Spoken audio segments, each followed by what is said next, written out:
നമ്മുടെ മലയോര ഹൈവേ ആണിത്. മലയോര ഹൈവേ പേര് മാറിയിരിക്കുന്നു അല്ലേ, കണക്ടിവിറ്റി റോഡ്.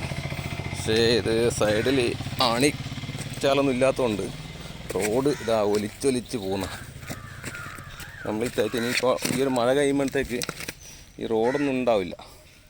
ഇത്രത്തോളം ഉള്ളോട്ടൊക്കെ ഇങ്ങനെ ഒലിച്ചുകൊണ്ട് പോവുക. അപ്പോൾ ഇതാണ് നമ്മുടെ പുതിയ കോടിക്കണക്കിന് രൂപ മുടക്കിയിട്ട് റോഡുണ്ടാക്കി അതിൻ്റെ ഒരു അവസ്ഥയാണ് കാണുന്നത്. കോടികൾ മുടക്കിയാൽ അതിലൊരു ഗുണവും കൂടി കിട്ടണ്ടേ നമുക്കൊരു കുറഞ്ഞൊരു 10 വർഷമെങ്കിലും ഈ ഒരു റോഡ് നമുക്ക് കിട്ടണ്ടേ. ഇത് ഒരു വർഷം പോലും കിട്ടില്ല എന്നുള്ളതാണ് തോന്നുന്നത്. എന്താ ഇവിടെ അല്ലേ ഒലിച്ച് പോകുന്ന കാണിച്ചാലില്ല.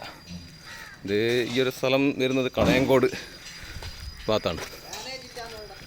ഡ്രെയിനേജ് ഇല്ല അത് തന്നെയാണ് പറയുന്നത്.